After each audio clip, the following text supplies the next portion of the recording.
ভোটে ভরাডুবির পর থেকেই তৃণমূল নেতাদের উপর চলছে ডিম থেরাপি। বাদ গেলেন না কাজল শেখ।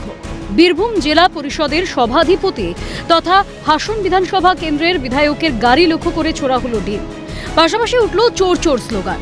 জানা যাচ্ছে 2000 সালের 27শে জুলাই নানুরের সুচপুর ও বাসাপাড়ায় 11 জন ভূমিহীন ক্ষেতমজুর ও তৃণমূল কর্মী নিহত হয়। তাদের স্মরণে পালিত হয় দিনটি। শহীদ দিবস উপলক্ষে নানুরের বাসাপাড়ায় যান কাজল শেখ।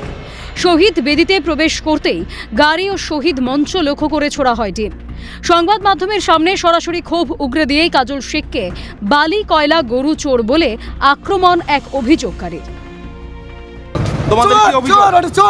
বালি চোর, কয়লা চোর, চোর কাজল শেখ, বিধান মাঝি চোর, কয়লা চোর, বালি চোর, গরু চোর, সব চোর। তবে বীরভূম জেলা পুলিশ ও নানুর থানার পুলিশ দ্রুত ঘটনাস্থলে পৌঁছে পরিস্থিতি নিয়ন্ত্রণে আনে। ঘটনাকে কেন্দ্র করে এলাকায় সাময়িক উত্তেজনা ছড়ালেও পুলিশি হস্তক্ষেপে পরিস্থিতি শান্ত হয়। পুলিশের ভূমিকায় সন্তোষ প্রকাশ করে পরিকল্পিতভাবে কয়েকজন সমাজ বিরোধী এই ঘটনা ঘটিয়েছে বলে দাবি কাজল শেখের। একই সঙ্গে তিনি বলেন, যা হচ্ছে তা বাংলার কৃষ্টি সংস্কৃতির বিরোধী।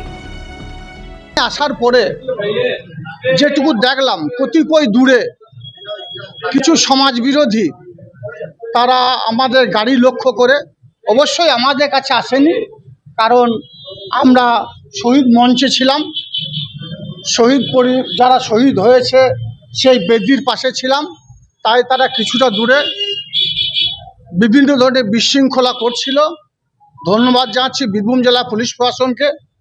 কাজ করছে, এটা বাংলার কৃষ্টি কালচারের বিরুদ্ধে বলে আমি মনে করি। অন্যদিকে বিজেপি নেতৃত্বে সাফ বার্তা, ভারতীয় জনতা পার্টি ডিম থেরাপিতে বিশ্বাসী নয়। এই ডিম থেরাপিকে ভারতীয় জনতা পার্টি অনুমোদন করে না। ভারতীয় জনতা পার্টি এই ডিম থেরাপি বা প্রতি আক্রমণে বিশ্বাস করে না। আমার দৃঢ় বিশ্বাস সেখানে আমাদের দলের লোক কেউ ছিল না। তবে নানুরের বুকে যে খারাপ কাজ করে রেখেছেন, তার জন্য হয়তো সাধারণ মানুষ বীতশ্রদ্ধ হয়ে এই ডিম থেরাপির পথ বেছে নিয়েছেন। তবে এর আগে জনরোষের মুখে পড়তে হয়েছে তৃণমূলের একাধিক নেতাকে। তৃণমূল সাংসদ অভিষেক বন্দ্যোপাধ্যায় থেকে কুণাল ঘোষ ও মদন মিত্রের মতো প্রথম সারির নেতার উপরও ডিম নিক্ষেপের নজির রয়েছে। এই পরিস্থিতি তৈরি হলো কেন? গত 15 বছর যাদের ইশারা ছাড়া গাছের একটা পাতাও নড়ত না, তাদের প্রতি মানুষ এত ক্ষিপ্ত কেন?